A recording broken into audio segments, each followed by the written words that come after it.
Salaamaaleykum.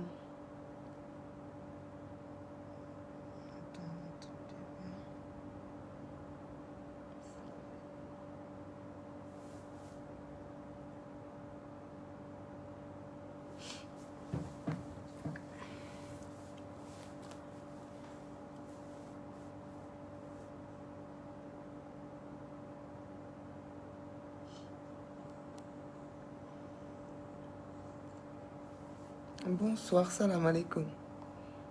Je vais attendre un tout petit peu que...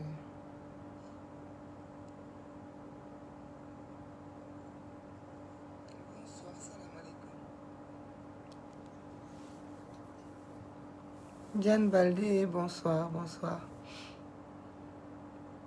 Bonsoir les amis, les premiers. Momo Sen, bonsoir. Je m'excuse, hein, maa ngi jéggalu un peu sur le fait d'avoir démarré le live sans même avoir averti un peu à l'avance. Maa ngi ci jéggalu, mais dans la discussion peut-être di ngeen comprendre lan moo ko waral. C'est pas dans mes habitudes, mais nag mbir boo ci bokkee gis mu yàqu, il faut ñu jël sunu ay responsabilités. Dabanar Fall maa ngi lay ziar, Momo Sen maa ngi lay ziar, Vincent Gomis bonne noche maa ngi lay ziar bu baax, Diamanka Lopez, Abdou Fatah Seck itam maa ngi koy ziar. waaw xam naa duñu xaar lu bare pour éviter muy gudd, ñu jéem a tàmbali rek bàyyi fi bu ko defee incha allah bu ñu ko partagé dina yaatu. bu ñu jógee itam ñi ko jot a dégg rek jottali ko ñi ci des. Omar Ndoye maa ngi lay ziar, maa ngi wax ne maa ngi jéggalu parce que d'habitude bala maa def genre waxtaan yi. Dabenaar maa ngi lay ziar bu baax, Cheikh Ahmed Tidiane maa ngi lay ziar maa ngi lay ziar. wallaay kenn tooñu ma waaye nag wax dëgg dama am lu ma metti lu bare. moo tax nag comme nag mbir mi moom dañoo dem ba nekk famille. Ogo Diop maa ngi lay nuyu. xat nañu lool ndaxte dañoo nekk ci waajal tabaski, donc dañuy commencer déjà ci ziar ñëpp, baalu ñëpp àq, di baal ñëpp àq, di ñaan yàlla mu may ñu teewee ko gannaaw suba incha allah. mu may ñu itam ñu fekke ko ay déwéni déwén. yàlla bu kenn manqué ci ñun, yàlla mën na ko, yàlla na suñu borom bi defal ñu ko. di wax ne rek mbir buñ ko bokkee dañuy def góorgóorlu di ko waxtaanee, ndaxte lu baax ñëpp mën koo jëriñoo, waaye lu yàqu kenn du amal njëriñ kenn. Matar maa ngi lay ziar, Matar Jum. Adama Xule maa ngi lay ziar depuis Brésil. donc ngeen jéggal ma rek ñi ñëwaat léegi, ngeen xam ne duma mën a topp nuyoo yi, waaye kenn ku nekk nuyu naa la ci sa tur ak sa sant. di wax ne dafa am ay phénomènes yu ma gis fan yi ci réseaux sociaux yi, te wax dëgg yàlla ñun réseaux sociaux yi xëy na dafa ñëw fekk ñu mu doon outil boo xamante ne dañ koy jëriñoo pour suñu wax di gën a yaatu. parce que depuis 2012 2013 Viviane Safi nuyu naa la moo max. depuis 2012 2013 Matar li dafa mel ne de sama gaañ yi macha allah ñëpp a ngi teewlu, kon sant yàlla maa ngi kontaan bu baax. et surtout Ndeye Marème maa ngi lay ziar. donc ma doon wax rek ne réseaux sociaux yi dafa nekk benn magie bu may faral di wax saa su ne, daf ñu dimbalee ba sunu liggéey gën a yomb. parce que ñun 2013 ba léegi 2012 2013 ba léegi ñu ngi militer, ñu ngi góorgóorlu itam di implanter sunu ay mouvement di dem ak ñëw, waaye ñëpp xam nañu politique dafa ànd ak moyen, yombul. bu musul am ndombal tànk ci nguur, pour nga mën a am moyen logistique yi lay permettre nga dajal fépp foo war a dem nga dem fa, yombul. mais réseaux sociaux yi dafay faciliter liggéey bi ci benn boor mooy dès que nga wax benn message dafa nekk canal boo xam ne message bi dafa mën a yaatu ci saa si mu yaatu ba ñëpp jotti donc loolu dafa nekk arme boo xam ni comme ni ma koy faral di waxee chaque jour ak nekk ay facilités yoo xam ni c'est extraordinaire. mën naa leen avouer que ni man li ma jot a am ci ay xameel ci réseaux sociaux yi daanaka mën naa yem ak li may am ci ay ameelu tànk ak tànk donc pour wax leen ni lu am solo la lu mat a góorgóorlu la itam ba di ko sàmm muy bañ a yàqu parce que yombutoon ndax ñi ñu fi jiitu woon dañoo amul woon li ñu am dañ daan wax ab wax à part mbooloo mi ko teewe keneen du jot ci wax jooju muy lu baax ak muy lu bon mais ñun da ngay wax tey benn wax benn pensée benn proposition benn combat adduna bi yépp jotandoo ci ñi nekk Genève ak ñi nekk États-Unis ñi nekk France ak adduna bi yépp Sénégal nag waxatuma ko fu waaye ne mën a xam lan la Maimouna Bousso xalaat ci mbir mii te bu njëkk pour nga mën a def loolu il faut nga yor sa oto yor say moyens di wër fu ne nga mën faa dem dëkk bu ne nga mën a dem wax ak ñoom lan nga xalaat ci lii ak lan nga xalaat ci laa kon arme bu mel noonu bu ñu ko amee di ko jëriñoo kenn su ñun ku nekk dangaa war a fexe sàmm ko nu mu gën a baaxee parce que bu yàqoo ñun ñëpp la yàqul amaana nag dama jàpp ni dafa am lu bare loo xam ni ñun dañ ko cee dañ ko cee xamut parce que lan mooy Facebook c'est une communauté bañ nañ ko ba noonu lañ tuddee noonu la Mark noonu la ko tuddee Facebook ay nit ñu bokk xalaat ñooy dajaloo di woowee seen bopp ay ami ñu tànnal la ci mën nga cee am junni xaw ma nuñ koy waxee téeméeri junni mën nga cee am benn nombre boo amee page sax nga mën a yokk nombre boobu ba mu gën a yaatu kenn itam mënta forcer kenn mu ànd ak nit ci réseaux sociaux yi ni nit ñi mënta àndee ci àdduna bi ci Sénégal ak ci àdduna wërngël képp noonu lañ mënta booloo ci réseaux sociaux yi ak nag lu muy yaatu am na ñoo xam ne dem nañu ba jàpp ni réseaux sociaux yi lu mel ni Facebook c'est une dund la àdduna la parce que am na ñoo xam ni ci la ñuy yeewu ci la ñuy ndékki ci la ñuy añ ci la ñuy reer ci la ñuy fanaan ci la ñuy def lépp dem na ba nekk ci ñoom ab genre drogue mënuñu koo baax bu nu xëyee dinañ ci wax fukki yoon ak juróom-ñaar luñ def wax ko ci luñ dégg nettali ko ci te luñ fa gis foog nañ ni mooy àdduna fa la àdduna yem almadina àdduna nag dafa doon àdduna lii doon benn canal ni rajo doonee canal buy véhiculer message télé doon ko waaye ñun ñi dem ci télé yi di dem ci rajo yi di taal suñuy oto di dem ci nit ñi ñun mën nañoo xam lan mooy réseaux sociaux ak lan mooy dooleem lim mën a defar ak lim mën a yàq man nag ma am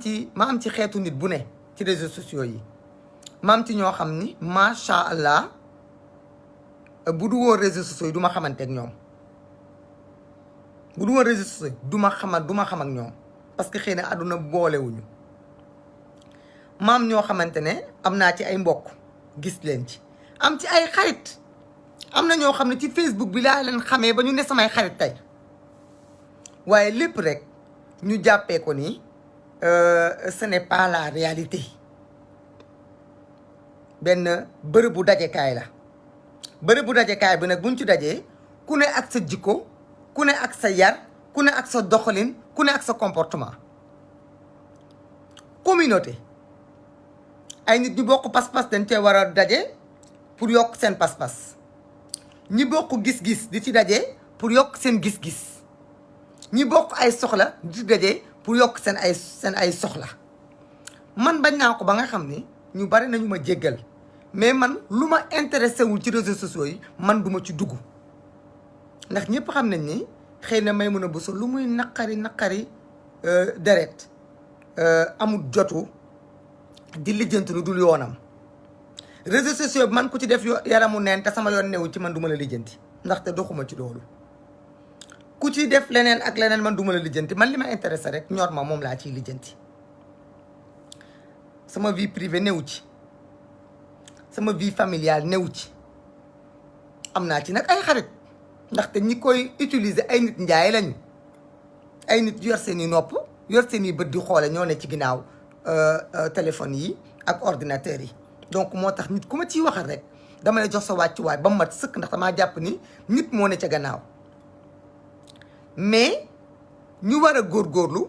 ba communauté bi nga xam ni dañ koo créer pour di jokkoo mënuñoo jël un problème réel de la vie réelle ñu indi ko ci réseaux sociaux yi mënta solutionné wu. ndax la preuve yàgg nañ fi indi ay combat xëy na dañu utiliser canalu réseaux sociaux bi di ko xeex mais ca réalité ba lay solutionné woo ci vraie vie bi foofu lay solutionné woo. léeg-léeg nga gis ñu xëy suba benn problème ñu yen ko Facebook ba nga ne àdduna day këpp fekk dara xewul ci réew mi. léeg-léeg manifestation jot nit ñi mbel nga ni tey la manifestation bu di toj ci Facebook bi mais fekk dans la vraie vie amul benn problème bu ci am ñëpp a ngi dox seeni dox ak seen dund normal. donc pour wax ne dafa am loo xam ne nag sunu communauté bii sunu xeetu xarale yu yombul yii ndax dafa am ñu ko xeex avant ñu koy am. ndax balaa ñuy am liberté d'expression ba ku nekk war a mën a bu la neexee nga taal sa téléphone wax lu la neex te dara du la ci fekk. amaana sax léeg-léeg dara fekk la ci parce que ku mel ne Assane Diouf wax na ci téléphone am demul ca télé demul ca rajo wax ni mu xalaatee àdduna ak ni mu gisee yenn yi dara fekku ci ndax mu ngi ci kaso bi. mais ñu bare dañuy wax lu leen neex te dara du leen ci fekk. loolu nag buñ ko amee dafa am ñu ko xeexoon dafa am ñoo xam ni pendant des générations et des générations dañu xeexoon liberté d'expression boobu ba tey ñu mën a am loolu. kon ñun ñii ñëpp di utiliser liberté yooyu dañoo war a góorgóorlu xeex sàmm liberté yooyu ndax ñu bañ ko ñàkk parce que buñ ko ñàkkee ñun ñëpp a ko ñàkkandoo ah. buñ ko ñàkkee ñun ñëpp ñoo ko ñàkkandoo. dem nañu ba Facebook quelquefois Facebook au lieu mu indi mu nekk une arme day nekk des inconvénients parce que bari na loo xam ne ay nit démb daan nañ génn ci mbedd mi ñaxtu ko léegi bu ñu duggee ci réseaux sociaux yi ni Mor Talla Camara wax bu ñu ko waxee ba mu génn ci seen xol rek ils sont soulagés soxlaatuñu def dara parce que pour ñoom génne nañu lu nekk seen xol donc défouloir la. système de défouloir boobu nag dafa am ay excès yu mu jur moo waral waxtaan bi moo waral itam ma jékki-jékki dugg te fëgguma te tàggoowuma yëgluwuma ndaxte y a des gens ñoo xam dañ ko def thérapie comme li ma wax sànq am na ñoo xam ni drogue la ci ñoom am na ñoo xam ni lépp lu ñu xalaat lu ñu mënta def dans la vie de tous les jours fii lañ koy defee moo xam ay fecc moo xam ay woy moo xam ay solu moo xam ay mots moo xam ay live moo xam ak leneen donc képp ku jóg rek bëgg a défoulé wu ci réseaux sociaux yi ngay utiliser pour défoulé wu c'est quelque chose de bien ci benn fànn bu mu bien wee mooy su fekkente ne tu es chez toi nga mën exprimer wu tu te fais du bien li nga war a wax li nga bëgg a wax nga wax ko de façon très facile mais nag nit am nga droit def lépp loo xam ni sa droit may na la ko mais sa ay droit dafay yem ci buntu ay droit wu jàmbur bépp droit bu waaye mën a am di ko exécuter muy man muy keneen ay droit wam dafa am fu mu yem dafay yem devant les libertés de l'autre munoo am droit wax lu la neex ba li ngay wax mu nekk loo xam ni da nga ci heurté wala nga blessé ci pas-pasu wala ngëm-ngëmu nit loolu su amee rek xamal ni wàcc nga yoon tàmmuma di yedd ay nit parce que dama jàpp ni ku am gis-gisu di wax yu tegginuwul di wax ay wax yu rafetul di saaga wala di am comportement bu rafetul comme li may wax chaque jour kenn obligé wu ma déglu la dama lay zappé duma la déglu dama lay seetaan mais nag dañoo bokk Sénégal moo tax bu ñu gisee bu ma assisté conflit yi may gis ci réseaux sociaux yi fan yi gis ko ci Facebook bi mën naa comprendre que deux partis politiques s'opposent man nag ngeen jéggal ma leeral bokkuma ci benn parti politique amuma leader politique man suma leader politique c'est le Sénégal ak sumay conviction ak li ma gëm looloy sama leader awma beneen leader kenn gënaluma keneen leader yi fi nekk yépp ci opposition bi laa wax parce que ci laa bokkuma mouvance présidentielle pour muy leer opposition bi ma bokk leader yi fi nekk ñoom ñépp samay nawle leen ñoom ñépp kenn ku nekk ci ñoom dama laa may respect nga may ma ko itam delloo ma ko ma koy sante yàlla front de résistance bee ma bokk balaa ma ciy bokk dama bokkoon FPDR bi Mamadou Diop Decroix jiite woon PDS nekkoon ci bokk gis-gis nekkoon ci parti Abdoulaye Baldé nekkoon ci ak yeneen parti ak yeneen mouvement ñu doxal ba dajalee def manko dajeeg ñoom président Malick Gakou ñoom Pape Diop ñoom Mamadou Lamine Diallo ñoom Abdoul Mbaye ñoom ñëpp ñu tasewaat foofu yàlla def ñuy dox ba taxawal manko daje fa ak ñoom Ousmane Sonko ñoom Matar Souran daje fa ak leaderu opposition bi yépp ñu tase ci biir FRN ànd fa di liggéey di xeex les droits de l'opposition mën nañu bokk bañ a bokk divergence bañ a bokk du moins gis-gis mais man personnellement dama jàpp ni dama am chance su nekk jeune yore suma mouvement ànd ak suma yeneen numéro mu jeune yu bokk mouvement bi mais sama loxo set ba ma mën a bokk table réunion avec les plus grands leaders de ce pays ak avec peut-être dama jàpp ni le prochain président de ce pays ci table boobu lay jóge ma respecté leader politique yépp nag te ma am ak ñoom ñépp jàmm merci Amadou Dieng ma respecté ñépp respecté Ousmane Sonko ndax jaar-jaaram ndax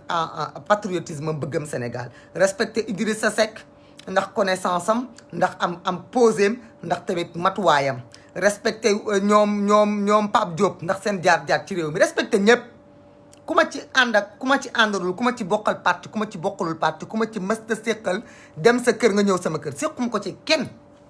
Sénégal laa bokk ak ñoom réunion la ñuy toog di nas ak di nocc nan la ñu war a xeexee ñu war a lijjantee lii nan la ñu war a defee lii nan la ñu war a jëmalee lii par rapport aux intérêts de ce pays là merci Abdoulaye Gueye respect boobu ma am ci ñoom moo tax des fois su ma gisee doxalinu opposition bu xaw a sooxe ma am responsabilité wax ci parce que man je veux une opposition forte je veux une opposition forte dynamique parce que une opposition forte et dynamique ce sera ça demain un pouvoir fort et responsable ñi nekk fii ci réew mi ku fi bëgg a xeex samp parti politique te boo ko créé da nga naan def leen ma présidente kenn ci ñoom gënuma kenn ëpp ma jàng kenn ëpp ma jaar-jaar te kenn ëpp ma bëgg-bëgg ci Sénégal mais man maa décidé militer en tant que citoyenne militer pour les causes citoyennes xeex pour sama réew lu ma yàlla jox suba ma xam ne loolu la wutuma benn yoon dama bëgg nekk présidente de la république am na ñu fi gën a ridicule ñu ko fi waxoon te am nañu même bu dee benn voix mais c'est pas mon objectif bi ma commencé xeex ba léegi damay xool ay profil yu ma jàpp ni war nañ leen bu max ñu dem et peut-être l'avenir nous dira suba l'avenir nous dira suba bu ñu gisee ku ñu war a jàppale te ñu jàpp ni kii dañ koo war a jàppale pas parce que gëmuñu suñu bopp pas parce que bëgguñu suñu bopp pas parce que wóoluwuñu suñu bopp mais parce que dañu jàpp ni Sénégal la ñuy wutaluñu suñu bopp lu ñu am ñun soxlawuñ ko parce que yàlla teral nañu mais su ma gisee dans le Sénégal que j'aime tant dans les réseaux sociaux bi nga xam ni c'est un outil de combat un outil d'expression Matar nuy naa la ma gis ci des gens se battent ñiy xeex ñan lañu mën naa comprendre ñiy xeex nekk APR ak parti de l'opposition ma ne non c'est deux camps c'est le pouvoir et l'opposition qui s'affrontent am na logique mais je vois deux partis de l'opposition qui s'affrontent wala boog 3 wala boog 4 en tout cas des gens qui se battent alors que ñoo bokk pour man ñoo war a bokk lu ñuy xeex parce que ñoom ñëpp opposition lañ nekk ñu ma gis leen ñuy xeex may observer nag depuis des jours wala depuis des mois te waxuñu ci soo gisee ñuy waxuñu ci c'est parce que on se dit peut-être que problème d'individualité la parce que on a vu ay nit ñu nekk ci côté Pastef di xeex ak ay nit ñu nekk ci côté réew mi bu dee noonu lañ ko mën a waxee parce que loolu la ñuy wax ñi kii dafa am ku ñuy xeexal réew mi la nekk wala léeg-léeg nga gis waa Pastef di xeex ak waa PDS wala léeg-léeg nga gis waa PDS di xeex ak waa réew mi ak leneen assisté nañ ci façon combat bu ne mais on s'est toujours abstenu wax ci suñu grain de sel parce que dañu jàpp ne bokkuñu ci parti yooyu ñoom comme noonu lañ ko gisee gisuñu ni ñoo dañoo war a bokk benn adversaire commun parce que nag seen ay leader amuñu problème ndax ñun ñi bokk ak ñoom table de réunion xam nañ ni seen ay leader amuñu problème ci seen biir bu ñu toogee di waxtaan dañuy xool nan la ñuy amee fichier électoral bu transparent nan la ñu mën a consolider suñuy acquis nan la ñu mën a xeexee ba am des dates d'élection ñoom ñu ngi xool nan la ñuy juboowee ak lijjanti ba am des acquis démocratiques pour avancer mais quand on voit les militants ñuy xeex ci seen biir on s'est toujours dit c'est leur problème duñu ci wax mais bu ñu demee nag ba xeex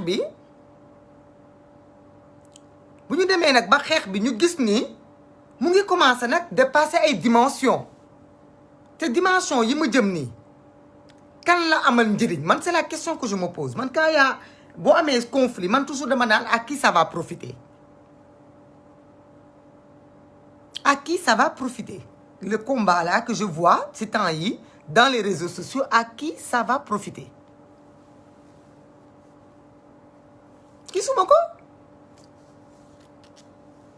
gisuma à qui ça va profiter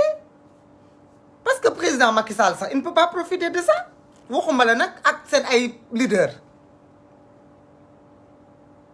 parce que les forces vives les forces citoyennes ñi nga xam ni bokkuñu ci benn parti dañoo yor seeni bët di xool bu ñu gisee waa PDS di reyante dañu leen di sore dem suñu yoon bu ñu gisee waa réew mi di reyante ak waa Pastef dañ leen di sore dem suñu yoon kon kan mooy gagné ci loolu kan mooy gagné ci xeex bi ngeen di xeex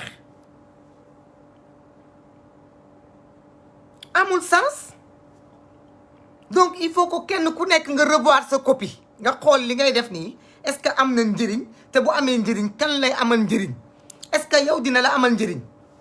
si tu es yow d'un parti de l'opposition et que tu te bats avec un autre parti de l'opposition maintenant dinañ ñëw ci raison yi parce que aussi il faut ñu ñëw ci parce que foog naa ni ñun ñëpp nangoonte nañu ni amul kenn ci ñun koo xam ni li nga war a wax wala nga namu koo wax am na nu la ko mën a teree wax ça n'existe pas. Président Macky Sall dafa yore police yor gendarmerie yor armée yor toutes les forces possibles et imaginables parce qu'il a l'appareil de l'État te li ñu ko bëgg a wax dañ ko koy wax du jour au lendemain guddi ba bëccëg chaque jour ñu wax ko fii kon wax suñu dëgg gisuma lu ñu koy tere wax amul benn xeetu terrorisme bu mun a tax ba suñu gisee lu ñu war a wax luy yàq suñu liggéey parce que day yàq suñu liggéey parce que xam nga lu mu nekk di yàq la lecture claire que les Sénégalais doivent avoir de l'opposition c'est ça qui est en train d'être gâté. La lecture claire c'est quoi? Ousmane Sonko a un programme bu intéressant bu ambitieux parce que il vient de loin mu nekk xale bu tuuti am lu mu bëgg am ñu ko yaakaar topp ci ginnaawam muy jaay programme boobu am ñu ko jënd te am na suba encore ñeneen ñu koy jënd kon bu fekkente ne Ousmane Sonko programme boobu war a leer ci bopp sénégalais yi programme boobu tey ñu ngi ko polluer parce que dafa am ay nit ñuy saaga ñu làqatu ci parti Pastef di ko mbubboo parce que man ñi ma xam ci Ousmane Sonko muy Sare muy ñeneen ñi nga xam ne xam naa leen te doon toog ak ñoom ci ay table réunion musuma gis ci ñoom ku xamadi wala ku ñàkk teggin wala ku réew su fekkente ne dafa am ñoo xamante ne dañoo réew ñàkk teggin bay làqatu ci ñoom ñooñu tey ban njëriñ dañu nekk di flouer le discours si alléchant du président Ousmane Sonko amul njëriñ wallaay amul njëriñ man maa leen ko wax léegi nag am na ñu ma gis ñoo xam ni ay murit lañu ñëpp xam leen ci seen pas-pasu murit ñu am lu leen metti ñu yëkkati ay kaddu di attaquer ñooñu nga xam ni dañuy réclamer wu d'un parti politique pas d'une personne mais d'un parti politique di utiliser ay termes insultants ñun ñëpp on se connaît am ñoo xam ne jaruñu ciy dugg ñun chaque jour nga def live tu as des gens qui dans ton live bu la di la jéem a influencer d'un côté comme de l'autre y en a qui te disent nii ak nangam merci Babs Balde faruñu fenn ñun Sénégal la ñu far moo tax ñu noppalu parce que ku farul fenn da ngay noppalu parce que fu dëgg ne nga nekk fa fu dëgg nekkul nga dem sa yoon mais tey su ngeen gisee ay nit ñoo xam ni dañuy réclamer wu d'un parti man je ne les considère même pas de ce parti là mais quand même dañuy réclamer wu d'un parti politique muy le PASTEF ñu yàgg di insulter yore benn certain discours le reproche qu'on peut faire à PASTEF mooy cër bi sénégalais jox Ousmane Sonko mooy dañuy ñaan mu am taxawaay bu mu taxawee pour démarquer wu de ces gens-là malgré que ñun suñu bopp on est convaincu que Ousmane Sonko ne peut pas être mêlé de près ou de loin à ce genre d'insulte-là parce que dépassé na loolu tollul noonu matewul noonu te loolu amul sax jotu ñooñu peut-être sax xamu leen mais su fekkente ne dafa dem ba comportement ñooñu di dem bay offenser une communauté par respect à cette communauté-là on doit pouvoir faire quelque chose dañu war a def dara parce que li tax ma wax loolu mooy dama dem ba gis ne am na responsable Pastef muy suma frère Souaré gis naa mu def benn vidéo di tontu Ceddo Murit la tudd Ceddo Murit bu fekkee am na lu mu wax lu jar Saare mu tontu ko am na ci raison mais dama ni man je n'ai jamais aimé les querelles intra-opposition parce que ça fragilise l'opposition bi ma bokk te dama ci am part de responsabilité opposition bi nee na si absolument ce sont des gens qui ne sont pas de Pastef mais qui ont fini de se réclamer de Pastef dañoo dem ba dañ kenn mënu leen a génnee ci Pastef nañ ma baal nag parce que man nit ñoon du ma leen seetaan du ma leen suivre lu ñu wax xamuma ko peut-être yàgg nañ wax lu këpp àdduna bi te man dégluwuma ko parce que man lu ma intéressé wul du ma ko suivre donc comme noonu la demee ma bëri lool ay xaritu Pastef ñoo xam ni xam naa ni loolu du seen genre ma bëri lool ay soppe waa Pastef kon dama ni su demee ba nga xamante ne am na benn querelle inutile bu amul sens parce que j'ai vu même quelqu'un dire que ñooñu xaw ma 6 la ñu xaw ma 7 ah dëgg leen 7 leen xaw ma 6 mais loolu yomb naa lijjanti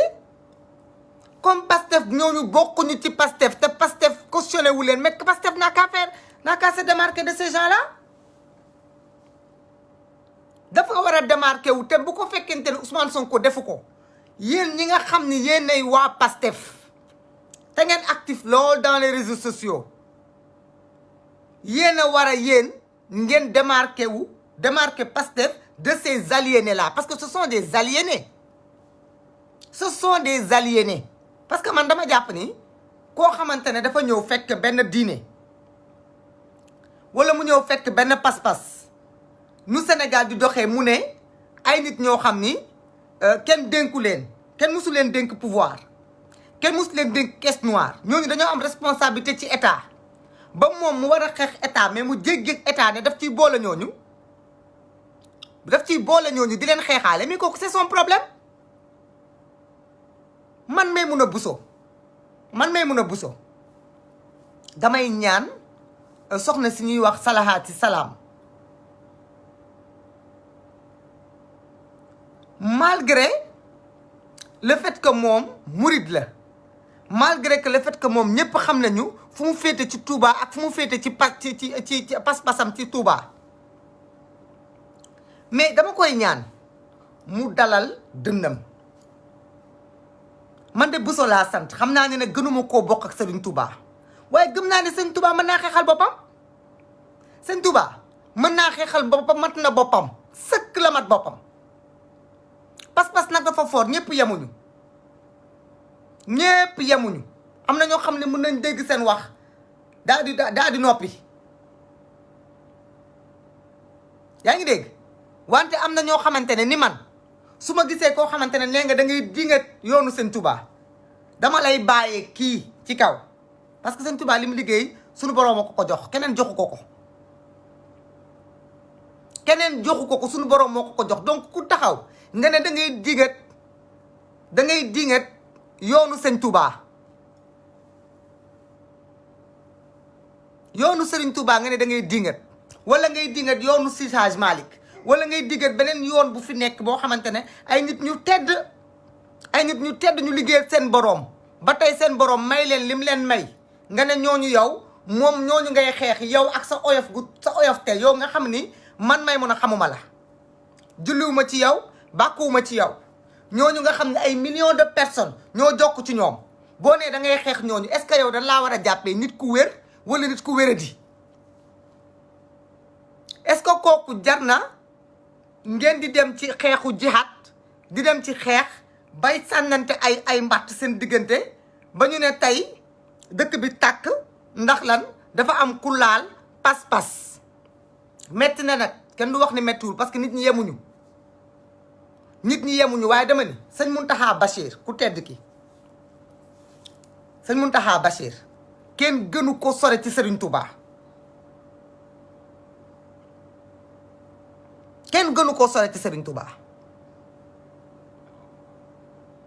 njabootam gi kenn gënu leen sore ci Serigne Touba waaye amul kenn ku leen jaral wax ba yëkkati seen dënn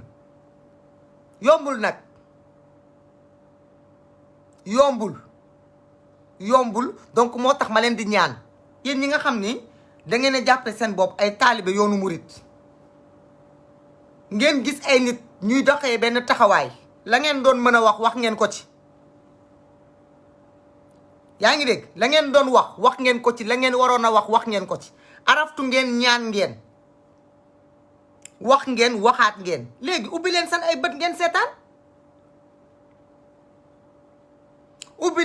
bët ngeen seetaan dama leen ko ñaan rek ci jëmmi Sëñ Touba ndax li ngeen mënoon def yëpp def ngeen ko ñaan ngeen waa PASTEF muy parti politique organisé nañu démarqué wu de ces insulteurs am na ñuy wax fii ci commentaire yi di ko wax feneen naan du waa PASTEF ñoom ñoo war a def ay démarcation parce que ay nit ñooñu ñu yara diku lañ man de dama ni man Maimouna Bousso su nit ñëwee ne dafa bokk ci sama njaboot di ko mbubboo te di tooñ njabootu jàmbur su fekkente ne man kilifa laa mat naa li ma doon dama lay téye dama naan la bul bàyyil li ngay def soo bañee mën a la bul bu booti sama tur am naa ci droit jarul wax di waxaat jarul topp suba ba gannaaw suba di ko waxaat kenn waxul loolu wax ko benn yoon doy na ab sa bàllaago maa ngi lay ziar wax ko benn yoon doy na benn yoon rek doyoon na Abdoulaye Gueye gisuma ko bu ma ko gisoon du ma ko wax du ma def suma live tay bi bu ma ko gisoon du ma def suma live tay bi dañuy waxtaan ñoo bokk suñu lépp waaw dañuy waxtaan ñoo bokk suñu lépp nañu waxtaan ñu waxante dëgg ni ma gisee tey ay responsable Pastef def ay sorti di tontu ay nit ñu am lu ñu wax dama ni bu doon benn yoon direction Pastef waxuma ay communiqué ñi ma leen di gisee parce que da ngeen di wax ma leen di gis da ngeen di wax ma leen di dégg yaa ngi dégg bu kenn ci yéen génnoon benn yoon def démenti ne saagakat yi ne ci réseaux sociaux yi tey saaga kilifa diine yi di kalifa kër aada yi ànduñu ak Pastef te waa Pastef cautionné wuñ ko buñ ko defoon benn yoon mu doy kon keneen ku waxati ñu xam ne ci sa turu bopp nga wax sa turu bopp sa turu maam wala sa turu jëmu bopp wala sa turu papa loolu tamit dafa yomb c'est facile à régler dañu waxante dëgg rek dëgg neex yàlla parce que ñun liñ ci jublu yëpp du lijjanti kenn nag ci yéen parce que Thierno Mouride xamuma ko salaat salaam xamuma ko waa Pastef xamuma leen mais danoo bokk suñu Sénégal bokk suñu opposition te seen petite querelle yii ngeen di xeex ñu ne ci biir réseaux sociaux yi ngeen war a bokk benn objectif ngeen war a bokk benn objectif bokk benn clan bokk benn yoon bu ngeen di xoolandoo defatu leen ko yéen a ngi xeex ci seen biir te nag c'est pas la première fois ñu waxante dëgg rek c'est pas la première fois man fii gis naa fi xeex bu nekk sama yoon nekku ci musuma ci dugg parce que sama yoon nekkul ci lu bare comme li ma leen wax man dama ciblé lu may xeex ci loolu laa yem leneen lu bare lu nit ñi di lijjanti na këpp na adduna bi këpp sama yoon nekku ci su ma ne sama yoon nekku ci sama yoon nekku ci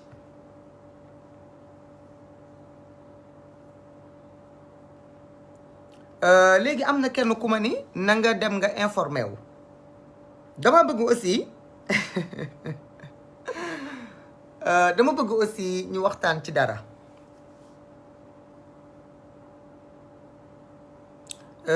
xam ngeen lan mooy terrorisme ñu bari xam nañ ko mais ma bamtuwaat ko terroriste mooy ki nga xamante ne dafay prôner une pensée unique terroriste mooy ki nga xam ne gis-gisam dafa bëgg ñëpp gisee noonu en général ci diine lañ koy fekk bu nekkee ci diine dañ naan la yow dangaa war a jullee nii ak nii nga war a doxalee nii nga war a sol ak nii nga war a mel nii nga war a xalaatee ñu bare nag jàpp ni terrorisme les gens le combattent te xaw na jege tuuti ak dictature xaw na jege dictature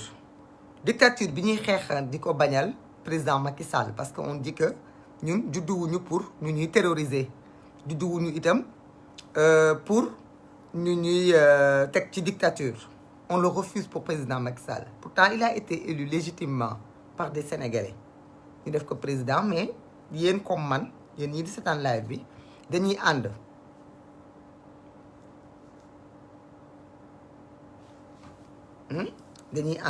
di bañ loolu bokk nañu combat yu bëri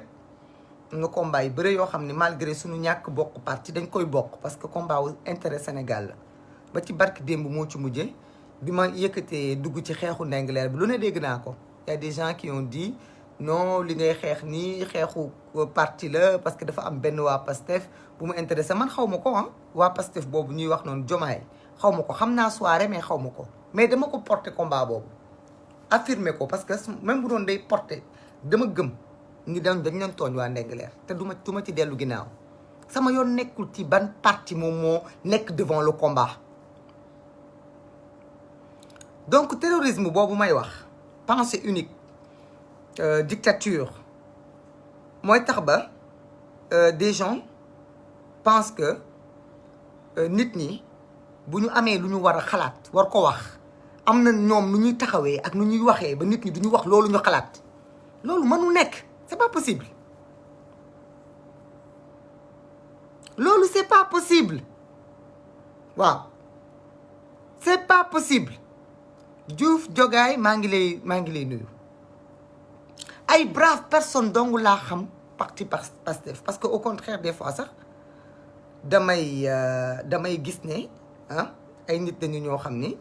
seen taxawaay ak seen pas-pas dañu ànd ak désintéressement de beaucoup de choses désintéressement de beaucoup de choses mais dama ni am na kuy bind Aïcha Lapel mu ne kan moo saaga xaw ma kan moo saaga mais dama ni les militants du parti Pastef qui voient des gens insultés au nom de leur parti doivent être les premiers remparts contre ces dérives avant muy naqari keneen mu du ci wax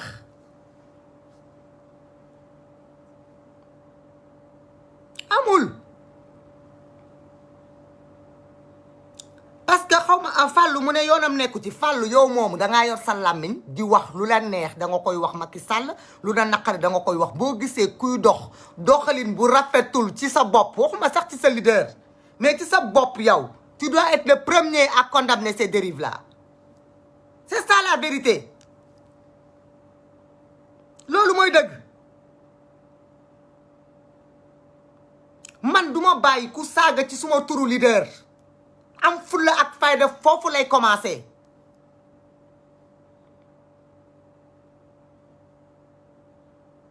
am fulla ak fayda foofu lay commencer ma nekk ci benn parti des gens qui se réclament de ce même parti di def lu defuwul di wax lu waxuwul dama koy lijjanti duma xaar mu egg suma leader duma ko xaar loolu laa bëgg wax ko ci loolu bëgguma ci sore te am naa sañ-sañu ak droit wax leen ko xam ngeen lu tax dañoo bokk lu ñu bëgg ndax dañoo bokk suñu Sénégal te gënuma leen ko bëgg te ëppalewuma leen ci yaa ngi dégg ëppalewuma leen ci ñu bokk même objectif c'est changer suñu réew mii ni muy doxee ñu am yaakaar lool ci kenn ku nekk ci ñun am na responsabilité bu mu ci mën a indi kon nag bu fekkente ne dañoo bokk loolu ñuy gis des gens qui insultent man je ne les regarde pas man je ne les regarde pas je les zappe mais dama ni su fekkente ne ces insultes là apparemment parce que même coow li mooy tax nga dem di xool kan la ak lu tax ku wax lii dégg nga coow li mooy tax nga dem di xool j'ai été voir franchement malgré moi ma dégg yenn ñi mais man dama ne yenn genre nit yi man damaa jàpp ne dañoo wérut moo tax man ne ñi am seen pas-pas ñi am seen pas-pas nañu xool ñi ñuy waxal ak ñi ñuy tontonteel parce que bu dee da ngaa am pas-pas da ngay wax ak nit dégg nga da ngay wax ak nit da ngay xool nit ki ci kaw ba ci suuf nga xool dak taxawaayam xool doxalinam bu fekkente ne kooku gis nga ni kii am na lu manqué ci moom du sa nawle bu ko tontu parce que nit da ngay tontu ku nekk sa nawle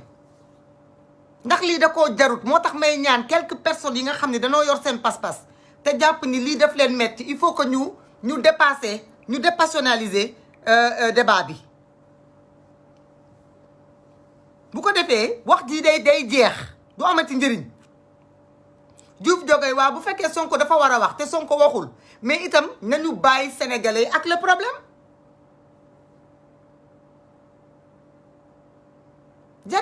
c'est pas compliqué parce que bu fekkente ne y a un problème d'ordre public qui est là les gens en parlent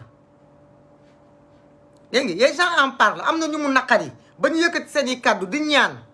ay nit ñu wax ci nit ñi ne ñoom jaruñu ci wax duñ ci wax mais sénégalais ñu ngi ubbi seen bët di seetaan sénégalais ñu ngi ubbi seen ay bët di seetaan et les gens vont juger loolu lay wax les gens vont juger donc am na loo xam ni jarul wàcc seen i ànd ne ci suuf di xeex seen biir amul njëriñ wallaay amul njëriñ parce que qui en profite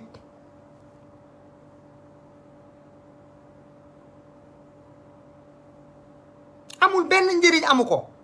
donc ñi nga xamante ne ñoom ñooy saaga te wax ji bëre te ñu ne duñu bàyyi saaga man damaa jàpp ni bu fekkonte ne seen yaay la ñu saaga wala seen papa wala man mii ñu lijjanti ko mais comme dañu ne yoonu ku tedd ki la ñooy saaga seetaan leen ren ba déwén seetaan leen ba xam fu ñuy mujjee seetaan leen ba xam fu ñuy mujjee seetaan leen ba xam ndax nit mën naa ne mën na changer Sénégal ba changer pas-pasu nit ñi ak ngëm-ngëmu nit ñi. am na nag loo xamante ne jarta wàccee sa bopp dama koy ñaan ñi nga xam ne ñoo am ngëm-ngëm am na ñoo xamante ne dañu jàpp ne ñu ngi fii sax ci réseau ci sama live bi di def ay commentaires yu xamadi dama ni yéen ñi nga xam ni da ngeen bokk Pastef te ngeen am yar seen moroom yi nga xam ni dañoo yaradiku te di tontu nit ñi de façon impolie il faut ngeen yedd leen xamal leen ni il ne gagne rien à continuer ce jeu là amul lu leen duñ ci mën a gagné amul luñ ci mën a gagné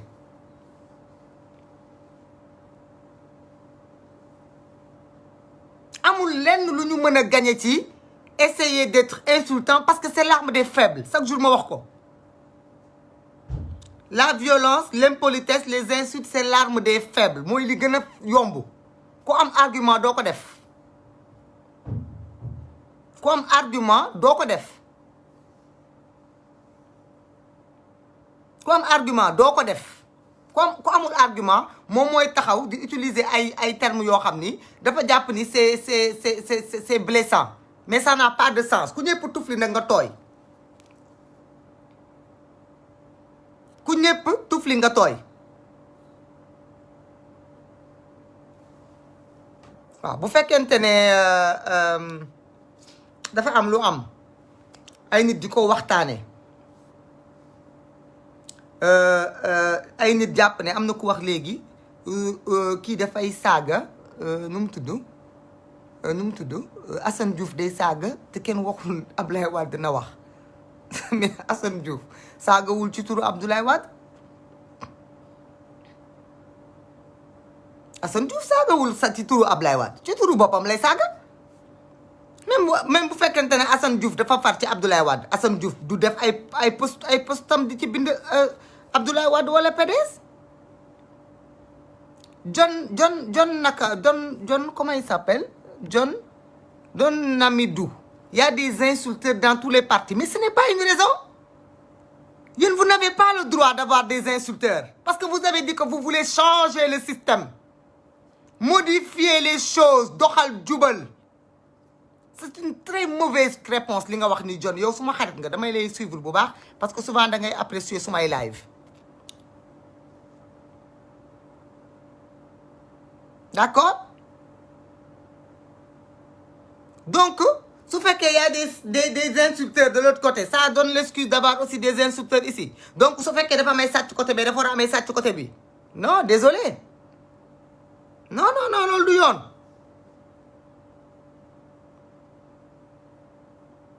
Touré Seck lii problème mu sénégalais la du ma wax ci problème mu sénégalais lu weesu problème bii lii problème la ku ko bëgg a ignorer da ngaa sonal sa bopp parce qu'on ne peut pas l'ignorer. On ne peut pas être dans un espace qui n'est pas assaini.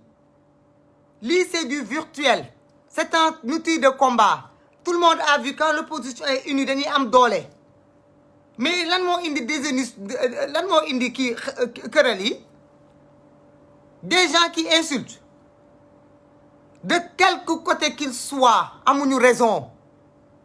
Amuñu raison côté bu ñu munti doon amuñu raison te kuy defar. dara nga fekk mu bon nga di ko defar da ngay proposer lu gën ak lu baax loolu mooy dëgg parce que man avant lii daf ma fekk ma am yu bari yu ma gis yu ma naqari ma bëgg ci wax fan yii yëpp dama ci bëgg a wax dem naa ba ne sax damay jël téléphone ñenn ñu ma xam ñu nekk ci réseaux sociaux may dégg ñuy def ci yenn live yi ma woo leen en personne demande leen mais malheureusement suma téléphone dama ko réeral moo tax am na numéro yoo xam ne je ne les ai plus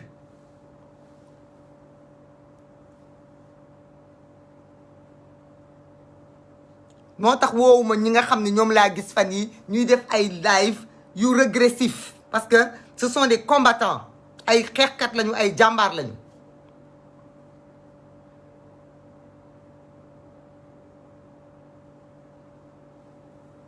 kan moo wax mu ne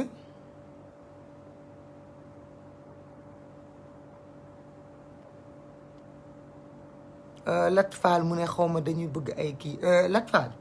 man électorat Pastef Touba ak bu Sénégal jàmm rek laa leen yéene Ousmane Sonko yàlla na gagné Touba élection yi di ñëw su dee mooy li ko jig te jig Sénégal yàlla na gagné Sénégal yéene naa ko ko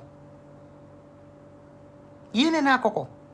parce que nee naa la awma ci kenn ku ma ci bëggal lii wala bañal la li ci des waaye dama ni su fekkente ne des gens se réclament te loolu foofu lay tëjee te le live là je sais que waa Pastef yi bëre ngeen ci live bi yéen ak may setaan su fekkee dafa am ay nit yu réclamé wu de vous ne dañoo bokk ci yéen te am ay comportement yoo xamante ne ce n'est pas correct seen devoir yéen en premier au lieu que ngeen leen di seetaan di leen partager di leen may buzz ak di leen encourager seen devoir en premier mooy ngeen delloo si leen ci yoon bu baax bi loolu defu leen ko pour waa kër murid yi wala tijaan yi wala pour keneen ak keneen pour seen bopp ngeen koy def yéen ci seen jëmm bopp en tant que un jeune parti qui a de l'avenir et un avenir prometteur pour seen bopp ngeen ko war a def donc c'est un conseil que je vous donne. Je pouvais ne pas vous le donner. Je pouvais aussi essayer de voir avec Ousmane Sonko ou avec les membres du bureau de Pastef. Mais ce n'est pas là-bas le problème. Le problème, il se passe ici. Le problème, il y a des réseaux sociaux. Comme nous avons fait à l'accoutumée. Nous avons des réseaux sociaux. Nous avons fait des réseaux sociaux. Donc, un conseil ak ñaan bu ma leen di def yéen waa Pastef yi yéen waa kër Ousmane Sonko yi bala kenn di xaar seen leader muy wàcce boppam di wax ci ay saagakat yéen lijjanti leen ko ndax mun ngeen koo lijjanti bu ngeen ko bëggee lijjanti ngeen lijjanti ko mu jeex tàkk ci une semaine les membres de Pastef yi nekk ci réseaux sociaux yi ñi ma ci am ay ami bëri nañu yéen ñi nga xamante ne yéenay nekk ci réseaux sociaux du matin au soir di porter ay combat su ngeen bëggee porter ce combat contre l'insolence ce combat contre les insulteurs di ngeen ko def ci nu mu gën a gaawee su ngeen ko deful nag seen choix la mais aussi les Sénégalais vont retenir am na ñoo xam ne amuñu jot bi ñu am di dugg ci réseaux sociaux yi di wax suba ba ngoon y a des gens qui n'ont pas ce temps là dañuy romb for dégg li ñuy wax ñu daal di jël denc toog di xaar élection bu jotee ñu xool lan la ñuy def donc loolu laa amoon lu ma ciy wax leneen lu ma ciy wax mooy ces querelles là non ni queue ni tête Matar Ly ces querelles ne servent à rien et à personne. Elles ne servent surtout pas à l'opposition qui est déjà fragile. L'opposition qui est déjà fragile. Opposition bi nga xamante ne tey on peine depuis élection présidentielle yi on peine pour ñu dajawaat pour ñu redresser wu pour ñu taxaw xeex.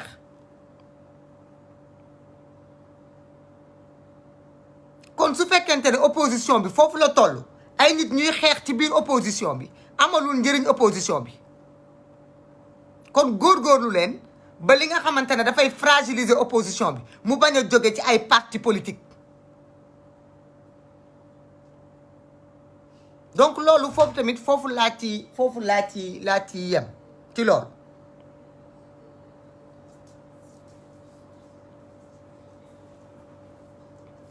leneen li ci des damaa gis fan yi des gens qui se rabaissent laa mun a wax peut-être aussi que dañ leen mal informé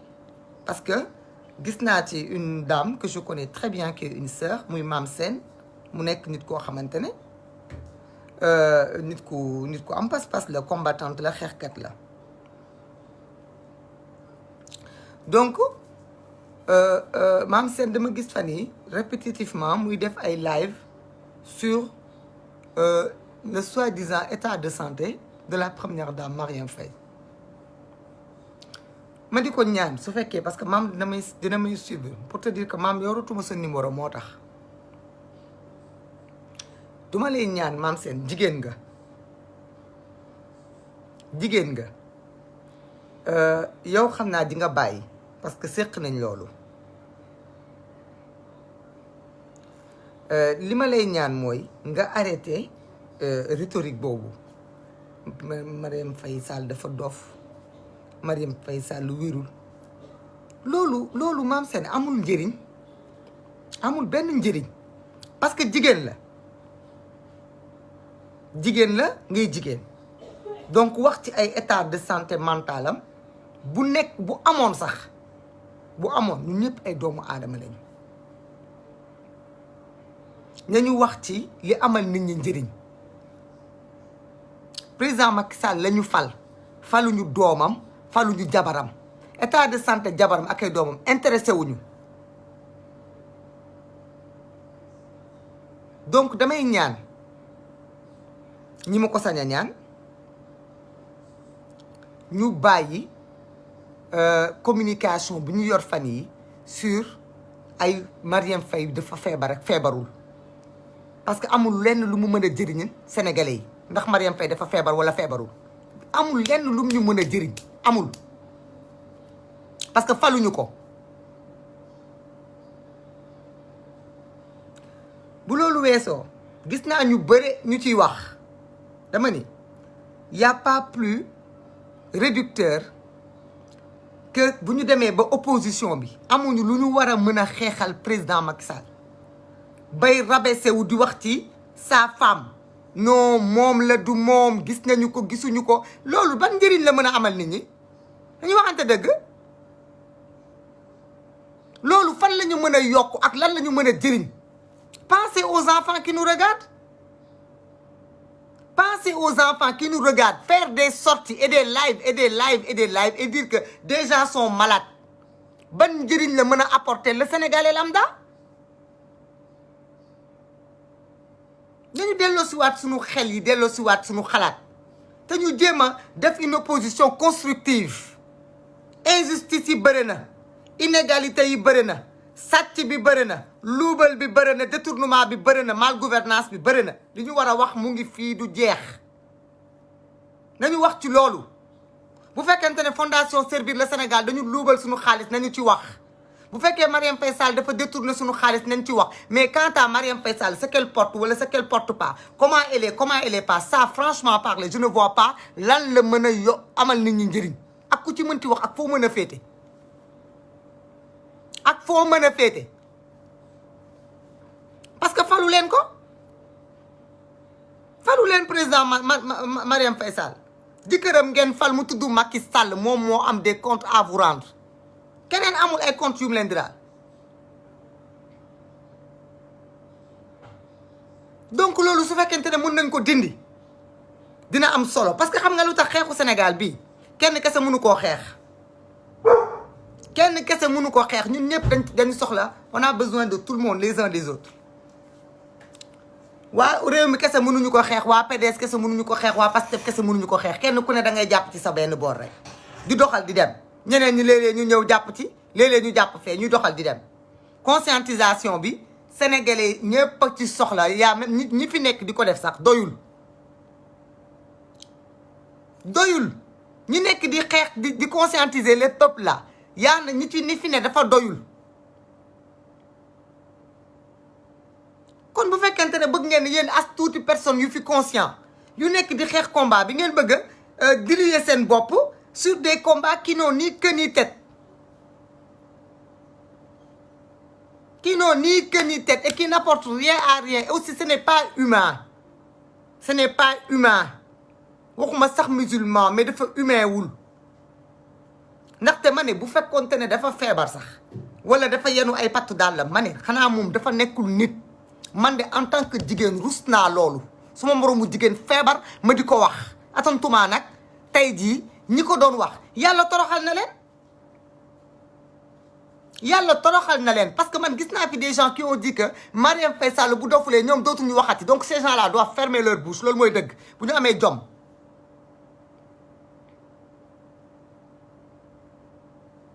bu ñu amee jom dañoo war a tëj seen gémmiñ ñi parce que nit bu fekkente ne dangaa nekk gor nga taxaw ci sa moroomu gor yi nga waat ne diw lii moo ko dal ku ko gis muy waxati nañu ma rey dañ laa war a rey wala buñ la reyulee nga xaru wala boo xaruwul nga noppi loolu mooy dëgg surtout que ça n'a aucun sens amul lenn lu mu ñu mën a jëriñ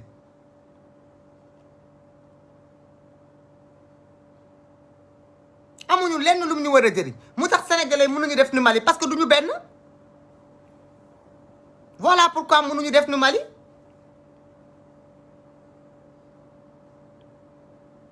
parce que Mali benn peuple la ñu ñoo ànd génn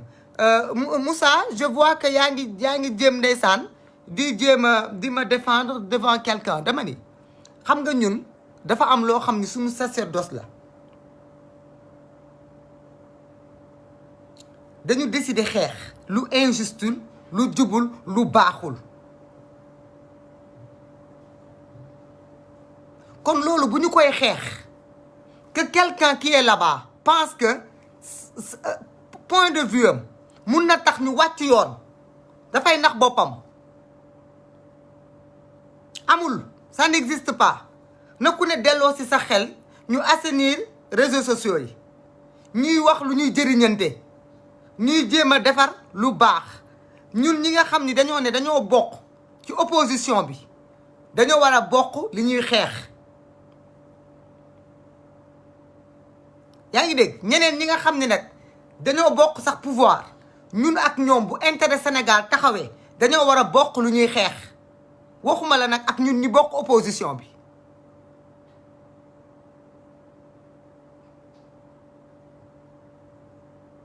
donc loolu laa ne woon dama ko ci wax Marième Faye su fekkente ne c'est sûr elle est malade ça ne va rien vous apporter gëm sa bopp Dieng amalu la benn njëriñ mu dof mu bañ a dof mu wér mu wéradi amalu la benn njëriñ faloo ko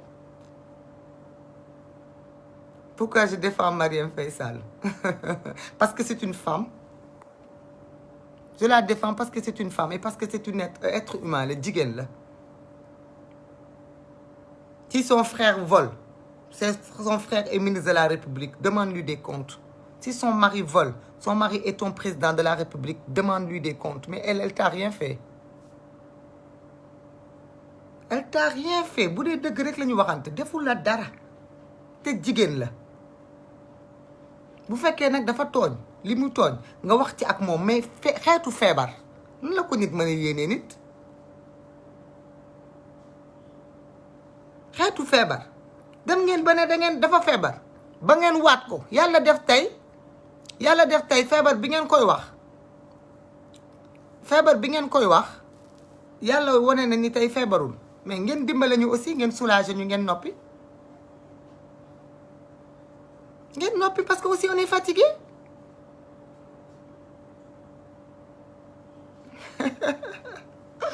les gens sont fatigués les gens ne peuvent pas subir du matin au soir ay histoire yoo xam ne amul bopp amul génn lii du fonctionner avec quelqu'un comme moi hein des accusations donc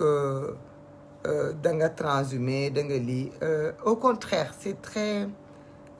dafay yàqal li ngeen yaakaar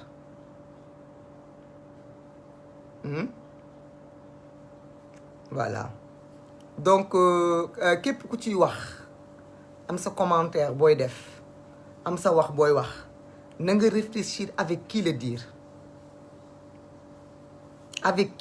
am na ñoo xam ni on peut les pousser ñu génn ci seen comment dirais-je ñu génn perdre le contrôle hein mais ça marche pas avec tout le monde donc identifier vos ennemis c'est déjà quelque chose ah donc nit da ngay identifier sa ennemi nit boo muusee dëgg-dëgg da ngay xam kan mooy sa allié nga xam kan mooy sa ennemi c'est déjà une première Cheikh Kane merci beaucoup c'est déjà une première forme de maturité voilà première forme de maturité mooy nga xam yow yaay kan nga xam kan mooy sa noon nga xam kan mooy sa mbokk voilà loolu soo ko xamee rek da ngay noppalu soo ko xamul nag da ngay sonn je sais pas Ndoye Thierno Ndoye comment on peut souhaiter à quelqu'un d'être malade comment on peut souhaiter quelqu'un d'être malheureux d'être mort hein comment et on dit que ça c'est de l'opposition ça c'est pas de l'opposition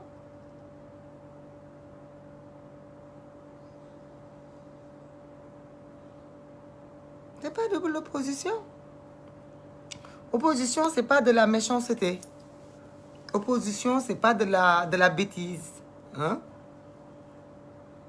opposition li leen sow mooy nga xam li ngay xeexee xam li ngay wax donc nga xam fi ngay teg sa tànk nga am ay idées yu cohérent donc loolu mooy opposition du nekk ponkal mu tudd André Bernard taxaw di wax ay wax yu amul bopp amul genn amul sens donc vraiment nit day xam boppam voilà Absa Balago jaru ko man mënoon naa couper depuis sànq li ma doon wax pare na mais comme il y a des gens qui ont le temps de m'écrire des commentaires bu baaxee ma lire bu baaxul itam ma lire rek nit day xam boppam merci Pape Samba ça c'est responsable boo nekkee ci parti nga bëgg ko di ko liggéeyal da ngay am comportement bu responsable mooy tax ñu naw la ñu respecté la et puis mooy tax sax nit ki di am ci yow benn posture bi c'est important donc ça c'est très important ñeneen ñi nga xam ne nag xamuñu lu ñu bëgg ñooñu itam da nga leen di déglu parce que au contraire seen bopp la ñuy yàqal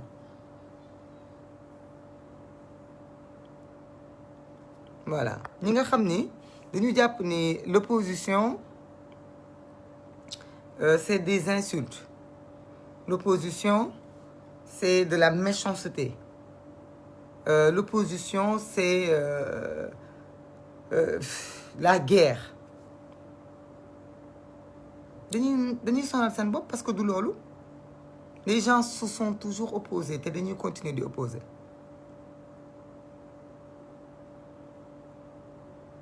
merci il y a des gens qui apprécient donc amul benn problème Abdoulaye Gueye c'est ton choix mais nag soo ko souhaité du mal na nga ñaan yàlla bañ leen boole bis yàlla bu fekkee daf laa boole ak kooku bis lépp lu bon loo ko yéene yàlla mën na la ci boole donc nit ku baax du yéene nit lu bon sa pire ennemi doo ko yéene lu bon sa pire ennemi doo ko yéene lu bon loolu mooy dëgg donc ngeen jéem a changer tuuti jaru tontu Absa Balago jaru tontu parce que magum jëm mu yor sa connexion nga toog ci réseaux sociaux yi di seetaan lu la neexul ba nga am ci ay critiques bu fekkee da nga am jot boo perdre parce que quand tu regardes quelque chose qui te plaît pas tu zappes man noonu lay def man su may seetaan lu ma intéressé wul damay zapper donc mag muy seetaan lu ko intéressé wul ba di ci wax lu ko neexul kooku boppam lay tardeloo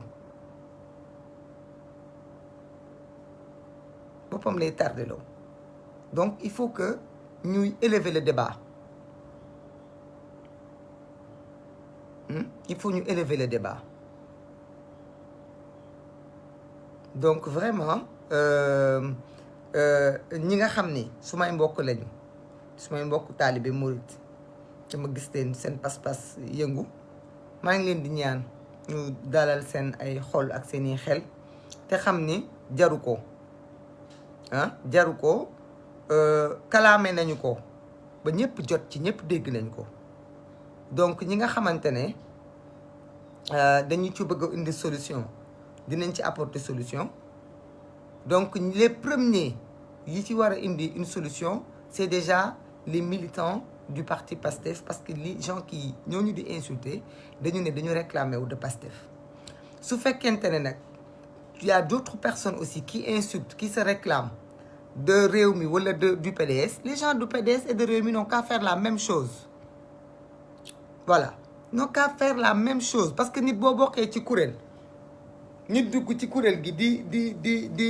identifier wu ci kuréel gi di def lu baaxul da nga ko war a téye donc loolu déjà mooy dëgg loolu bu ñu waxantee dëgg rek loolu mooy dëgg ñi nga xam ne yéen a nekk ci kuréel yooyu wax leen ñooñu di saaga di nekk seen kuréel yooyu nañu arrêté bu fekkee nag déranger na leen bu fekkee déranger na leen bu fekkente ne nag da ngeen ko cautionné wala ça vous dérange pas wala ñemewu leen ñooñu ba mënu leen wax dëgg vous n'avez qu'à laisser continuer yaa ngi dégg vous n'avez pas laissé continuer donc les Sénégalais verront les Sénégalais jugeront par ñoom seen bopp yéen ñeneen ñi nga xam ne itam da ngeen a am lu leen metti ndax dañu laal seen pas-pas boroom bis bi mën naa defal boppam ñi nga xamante ne dañoo saaga Serigne Touba mën na koo fajal boppam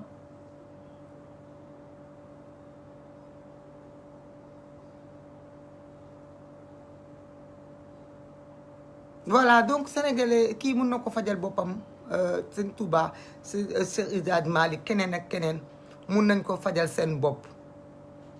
man des fois ma live nit dugg proposé ma nit xamuma leen yàlla xam na ne xamuma leen am na ñu bare ñoo xamante ne ci seen scandale bii nii xuloo yi seen biir laa xamee ni kon ay saagakat lañu mais yàlla xam na ne xamuma leen xamuma leen parce que man am na yu bare yoo xamante ne su ma intéressé wul du ma ko seetaan parce que man forcé wu ma kenn mu seetaan ma suñu wax lu mu gën a yaatu nit ñi gën ci mën a jot may ñaan nag lii doon Diane Baldé dellu ziar may doon lii doon suma première ak suma dernière wax ci wax ji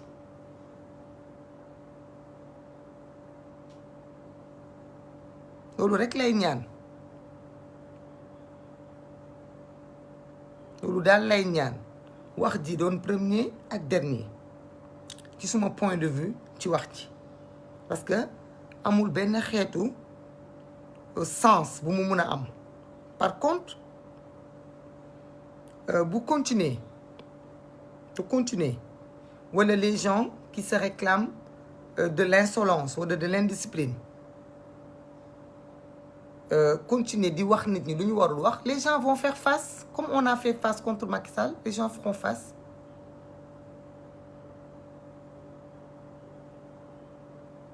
donc loolu donc laa am lu ma ci wax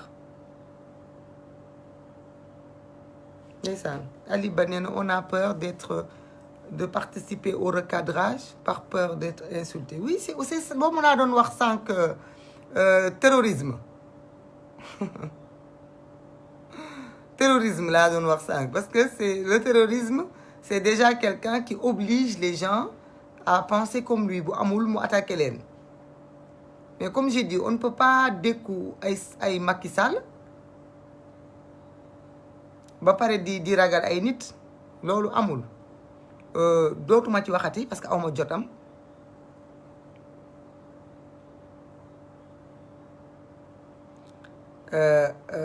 wax naa ci lu ma ci doon wax di ñaan yàlla terrorisme verbal voilà le terrorisme verbal ne peut pas passer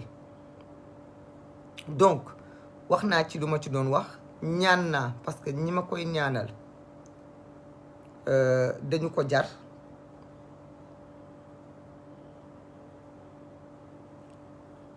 si Fatou Faye jar na ko man amuma ku ma jaralul xeex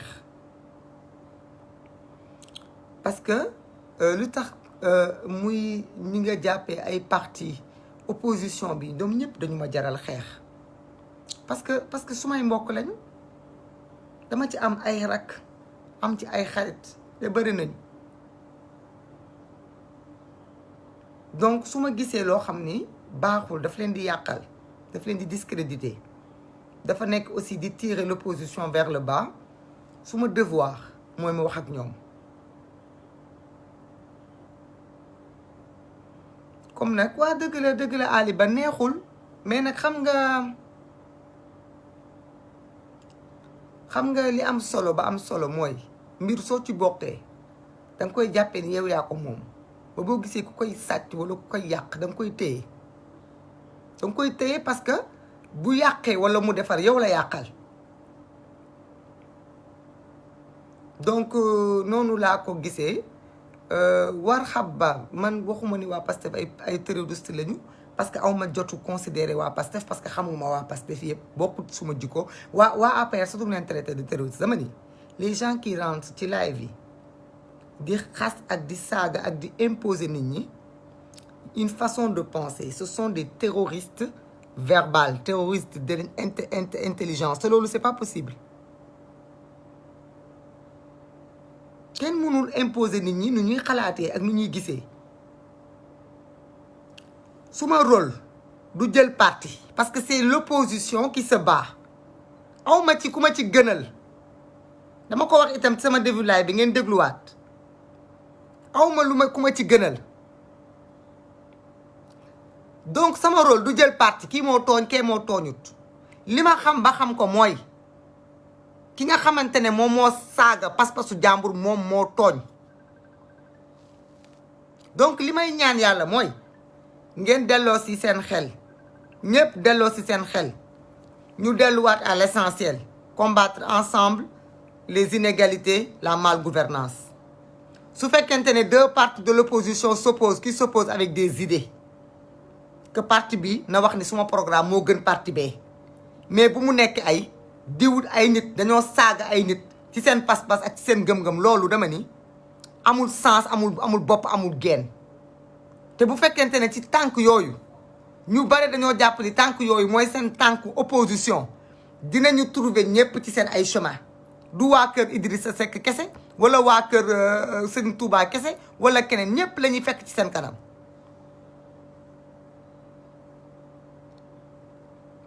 donc loolu daal laa amoon lu may wax ci dérive yi ma gis ci réseaux sociaux yi dérive yi loolu laa amoon lu ma ciy wax mu ne les gens qui aiment souffrir Cheikh Ahmed Tidiane waa c'est comme ça c'est comme ça c'est comme ça waaw nañu wax ci dëkk bi nu muy doxee dañu wax ci dëkk bi nu muy fonctionner ñu yem ci loolu te nag damay ñaan nag comme li ma waxoon sànq moom lay tëjee ngeen xàmmee seen ay noon xàmmee seen ay alliés xàmmee itam ku ngeen war a tooñ ak ku ngeen warul tooñ salaam bàcc dégg nga ngeen xàmmee ko bu baax a baax a baax a baax yéen ñii nekk ci réseaux sociaux yi di bëgg di terroriser nit ñi xool leen bu baax ñi ngeen di jéem a terroriser ñan lañ parce que du ñëpp ngeen mën a terroriser voilà du ñëpp ngeen mën a terroriser donc moytu leen bu baax a baax a baax a baax Ablaye Pythagore suma xarit bi non awma jotu Ablaye Pythagore de te yow sa genre gi rek war na tax ba pour man Ablaye voilà Ablaye mission ngi noonu Ablaye Pythagore yow tu fais des lives intéressantes pourquoi tu te mets pas en bouclier contre les gens qui insultent là au nom de Pastef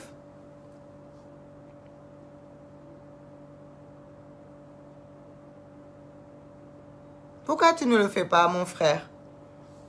Il faut essayer de le faire parce que ça commence à vous porter ça commence à vous porter préjudice.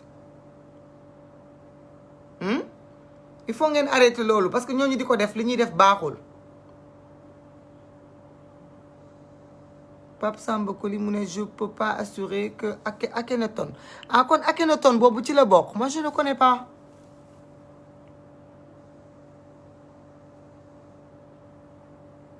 Ça n'engage que lui, il peut pas insulter les mourides. Il peut pas insulter les mourides.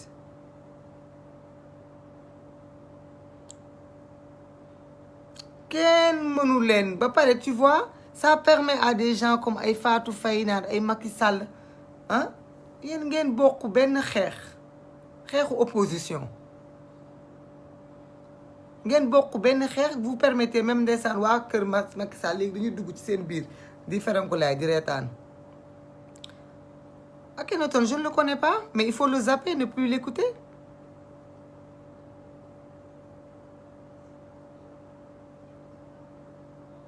loolu rek foog naa ni mooy cerveau lan.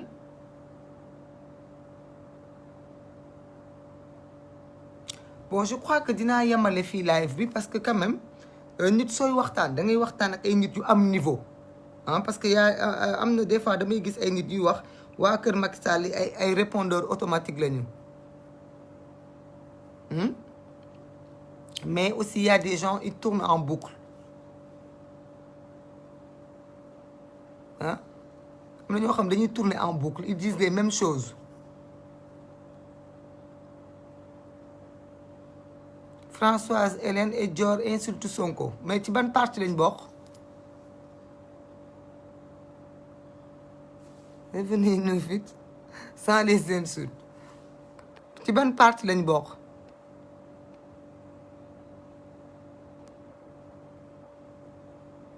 Toujours un apéricien pastéfisme ou insulté de mère et pourtant je leur demandais de faire un débat. Masta vraiment.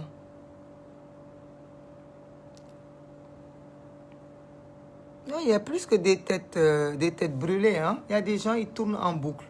Amuñu argument donc ils sont très bas. Ils sont très bas et c'est dommage quand même. Je pense que nit ki su leen respecté ba di wax ak yéen ngeen di bind muy tontu ngeen mën a bind lu am solo man nag kenn xamuma ci lu ñàkk fayda je pense que lu ma doon wax naa ko je pense que ñi may waxal itam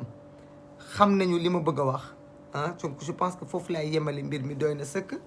à bon entendeur salut am na lu bari lu am loo xamante ne neexuñu